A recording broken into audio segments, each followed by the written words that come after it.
ہمشیرہ جناب خدیجۃ الکبریٰ کی بیٹیاں تھیں۔ ان کے باپ کا نام ابو الہند تھا۔ یہ لڑکیاں زمانہ کفر میں حالہ اور ابو الہند میں باہمی چپقلش کی وجہ سے جناب خدیجۃ الکبریٰ کے زیر کفالت اور تحت تربیت رہیں، اور حالہ کے مرنے کے بعد مطلقاً انہی کے ساتھ ہو گئیں اور جناب خدیجۃ الکبریٰ کی بیٹیاں کہلانے لگیں۔ ناظرین ذی وقار، اس کے بعد بذریعہ جناب خدیجۃ الکبریٰ آن حضرت سے منسلک ہو کر اسی طرح رسول اللہ کی بیٹیاں کہلائیں جس طرح جناب زید عرب کے مطابق رسول اللہ کے بیٹے کہلاتے تھے۔ ان عورتوں کے شوہر بمطابق دستور عرب داماد رسول کہلائے جانے کا حق رکھتے ہیں، لہٰذا یہ کسی طرح نہیں مانا جا سکتا کہ یہ رسول اللہ کی اپنی بیٹیاں تھیں، کیونکہ حضور سرور کائنات کا نکاح جب بی بی خدیجہ سے ہوا تھا تو آپ کے اعلان نبوت سے قبل ان لڑکیوں کا نکاح مشرکوں سے ہو چکا تھا، اور سرور دو عالم کا نکاح 25 سال کی عمر میں جناب خدیجۃ الکبریٰ سے ہوا۔ اور سوچنے کی بات یہ ہے کہ 30 سال کی عمر تک کوئی اولاد نہیں ہوئی، اور 40 سال کی سن میں آپ نے اعلان نبوت فرما دیا، اور ان لڑکیوں کا نکاح مشرکوں سے آپ کی 40 سال کی عمر سے پہلے ہو چکا تھا، اور اس 10 سال کے عرصہ میں آپ کے فرزند کا بھی پیدا ہونا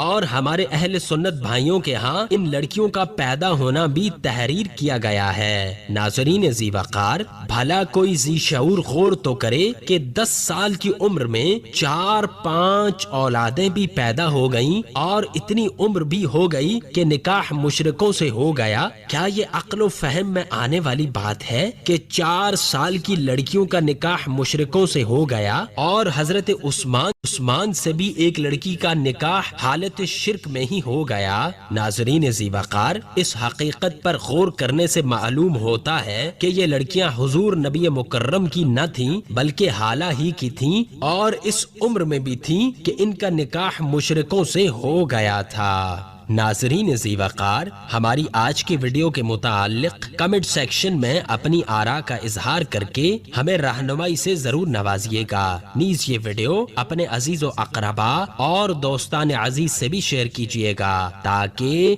وہ بھی ان معلومات سے مستفید ہو پائیں۔ اگلی ویڈیو تک کے لیے والسلام، اللہ نگہباں۔